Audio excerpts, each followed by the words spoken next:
Tiny changes, remarkable results. Atomic habits. An easy and proven way to build good habits and break bad ones. By James Clear. Introduction. My story.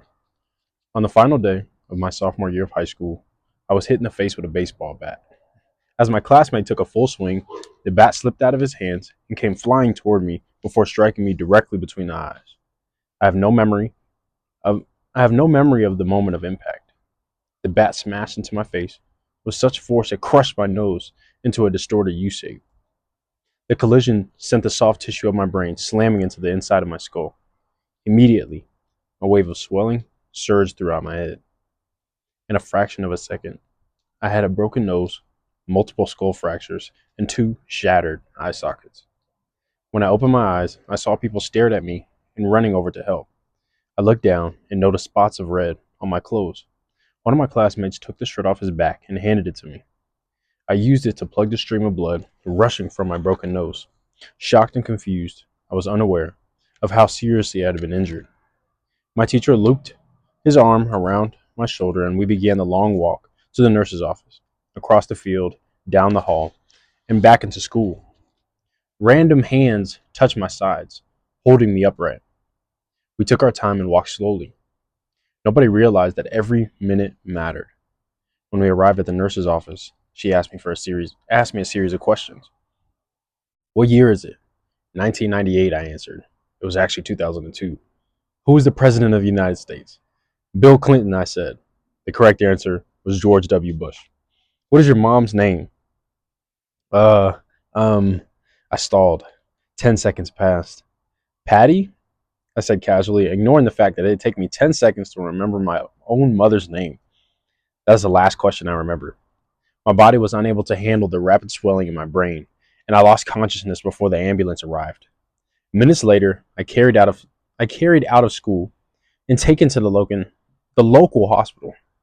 Shortly after arriving, my body began shutting down. I struggled with basic functions like swallowing and breathing. I had my first seizure of the day. Then I stopped breathing entirely. As the doctors hurried to supply me with oxygen, they also decided the local hospital was unequipped to handle the situation and ordered a helicopter to fly me to a larger hospital in Cincinnati. I was rolled out of the emergency room doors and toward the helipad across the street. The stretcher rattled on a bumpy sidewalk as one nurse pushed me along with another, pumped each breath into me by hand. My mother, who had arrived at the hospital a few moments before, climbed into the helicopter beside me. I remained unconscious and unable to breathe on my own as she held my hand during the flight. While my mother rode with me in the helicopter, my father went home to check on my brother and sister and break the news to them. He choked back tears as he explained to my sister that he would miss her 8th grade graduation ceremony that night. After passing my siblings off to family and friends, he drove to Cincinnati to meet my mother. When my mom and I landed on the roof of the hospital, a team of nearly 20 doctors and nurses sprinted onto the helipad and wheeled me into the trauma unit. By this time, the swelling in my brain had become so severe that I was having repeated post-traumatic seizures. My broken bones needed to be fixed, but I was in no condition to undergo surgery. After yet another seizure, my third of the day, I was put into a medically induced coma and placed on a ventilator. My parents were no strangers to this hospital. 10 years earlier, they had entered the same building on the ground floor after my sister was diagnosed with leukemia at age 3. I was 5 at the time. My brother was just 6 months old. And after 2.5 years of chemotherapy, treatments, spinal taps, and bone marrow biopsies, my little sister finally walked out of the hospital, happy, healthy, and cancer-free. And now, after 10 years of normal life, my parents found themselves back in the same place with a different child. While I slipped into a coma, the hospital sent a priest and a social worker to comfort my parents. It was the same priest who had met with them a decade earlier on the evening they found out my sister had cancer. As day faded into night, a series of machines kept me alive. My parents slept restlessly on a hospital mattress. One moment, they would collapse from fatigue. The next, they would be wide awake with worry. My mother would tell me later, it was one of the worst nights I've ever had. Mercifully, by the next morning, my breathing had rebounded to the point where the doctors felt comfortable releasing me from the coma. When I finally regained consciousness, I discovered that I had lost my ability to smell. As a test, a nurse asked me to blow my nose and sniff an apple juice box. My sense of smell returned, but to everyone's surprise, the act of blowing my nose forced air through the fractures in my eye socket and pushed my left eye outward. My eyeball bulged out of the socket, held precariously in place by my eyelid and the optic nerve attached to my eye to my brain. The ophthalmologist said my eye would gradually slide back into place as the air seeped out, but it was hard to tell how long this would take. I scheduled I was scheduled for surgery 1 week later, which would allow me some additional time to heal. I looked like I had been on the wrong end of a boxing match, but I was cleared to leave the hospital.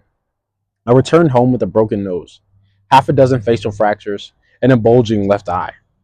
The following moments were hard. The following months were hard. It felt like everything in my life was on pause. I had double vision for weeks. I literally couldn't see straight. It took more than a month, but my eyeball did eventually return to its normal location. Between the seizures and my vision problems, it was 8 months before I could drive a car again. At physical therapy, I practiced basic motor patterns like walking in a straight line. I was determined not to let my injury get me down, but there were more than a few moments when I felt depressed and overwhelmed.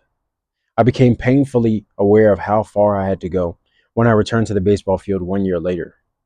Baseball had always been a major part of my life. My dad had played minor league baseball for the St. Louis Cardinals, and I had a dream of playing professionally too. After months of rehabilitation, what I wanted more than anything was to get back on the field. But my return to baseball was not smooth. When the season rolled around, I was the only junior to be cut from the varsity baseball team. I was sent down to play with the sophomores on junior varsity. I had been playing since I was age 4, and for someone who had spent so much time and effort on the sport, getting cut was humiliating. I vividly remember the day it happened. I sat in my car and cried as I flipped through the radio, desperately searching for a song that would make me feel better. After a year of self-doubt, I managed to make the varsity team as a senior, but I rarely made it on the field. In total, I played 11 innings of high school varsity baseball, barely more than a single game. Despite my lackluster high school career, I still believed I could become a great player, and I knew that if things were going to improve, I was the one responsible for making it happen. The turning point came 2 years after my injury, when I began college at Denison University. It was a new beginning, and it was the place where I would discover the surprising, powerful power of small habits for the first time. How I learned about habits. Attending Denison was one of the best decisions of my life. I earned a spot on the baseball team, and although I was at the bottom of the roster as a freshman, I was thrilled. Despite the chaos of my high school years, I had managed to become a college athlete. I wasn't going to be starting on the baseball team anytime soon, so I focused on getting my life in order. While my peers stayed up late and played video games, I built good sleep habits and went to bed early each night. In the messy world of a college dorm, I made it a point to keep my room neat and tidy. These improvements were minor, but they gave me a sense of control over my life. I started to feel confident again, and this growing belief in myself rippled into the classroom as I improved my study habits and managed to earn straight A's during my first year. A habit is a routine or behavior that is performed regularly, and in many cases automatically. As each semester passed, I accumulated small but consistent habits that ultimately led to results that were unimaginable to me when I started. For example, for the first time in my life, I made it a habit to lift weights multiple times per week. In the years that followed, my 6 foot 4 inch frame bulked up for the featherweight 170 to a lean 200 pounds. When my sophomore season arrived, I earned a starting role on the pitching staff. By my junior year, I was voted team captain, and at the end of the season, I was selected for the all conference team. But it was not until my senior season that my sleep habits, study habits, and training habits really began to pay off. 6 years after I'd been hit in the face with a baseball bat, flown to the hospital, and placed into a coma, I was selected as the top male athlete at Denison University and named to the ESPN Academic All-America team, an honor given to just 33 players across the country.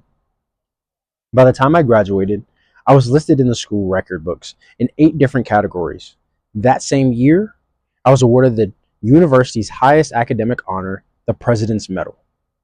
I hope you'll forgive me if this sounds boastful. To be honest, there was nothing legendary or historic about my athletic career.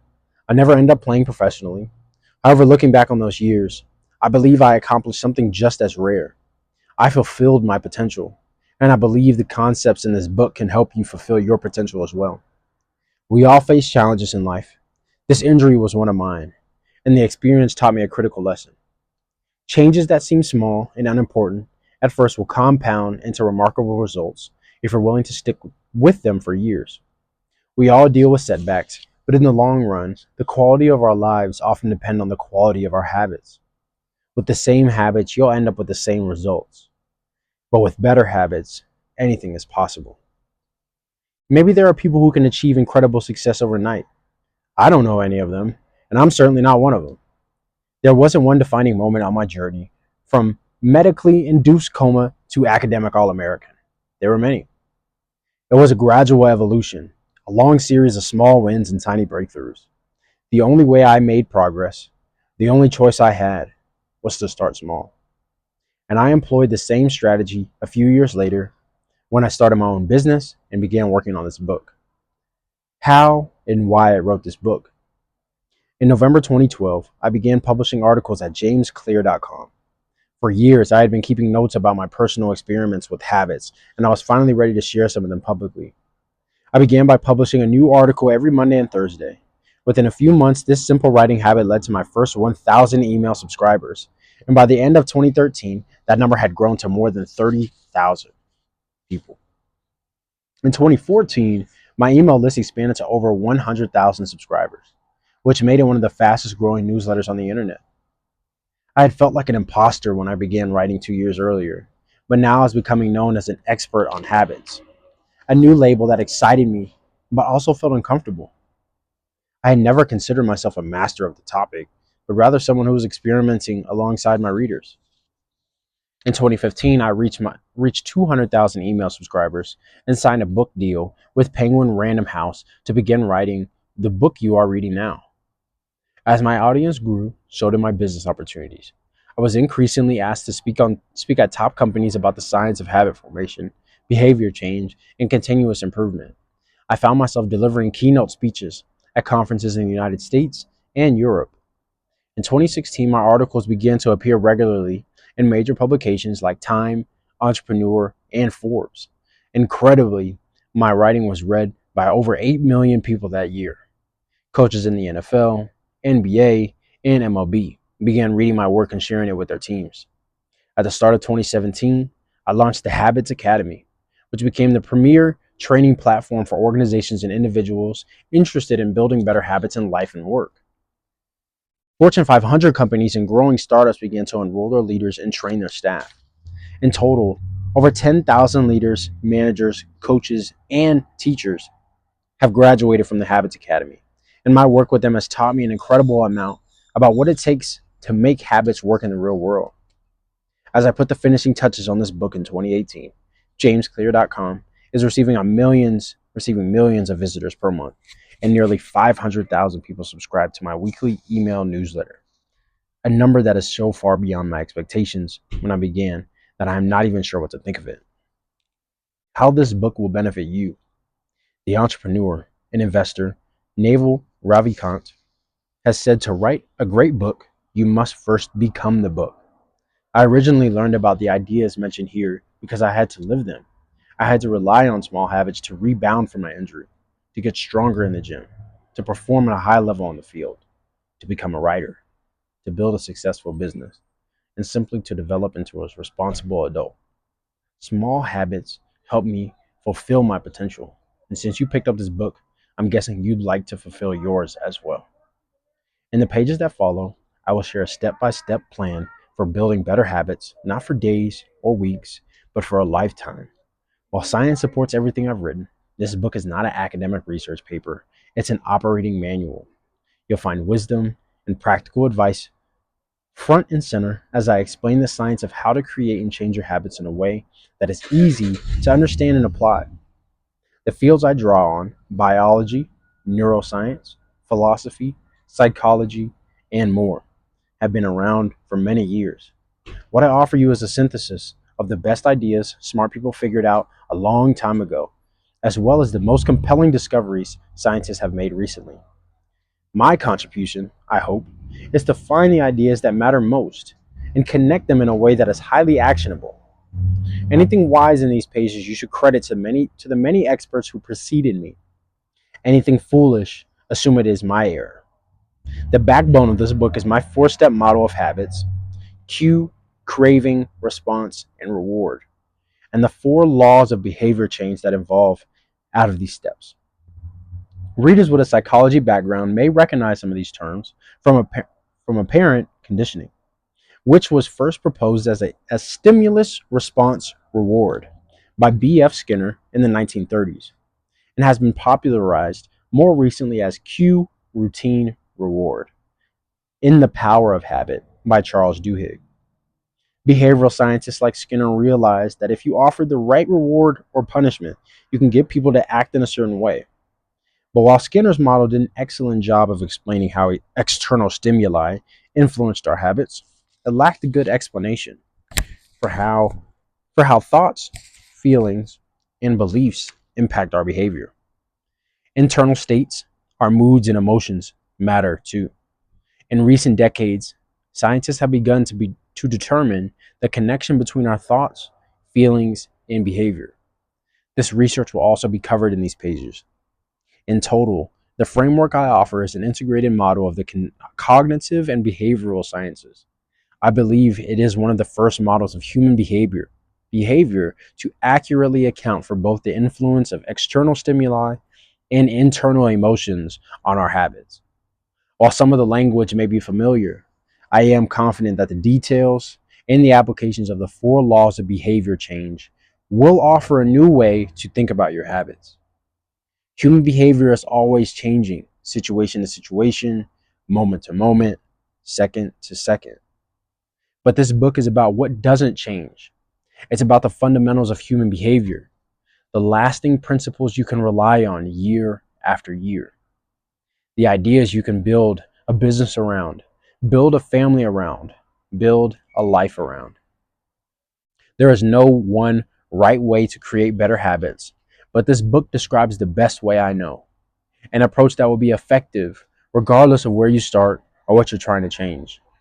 The strategies I cover will be relevant to anyone looking for a step-by-step system for improvement.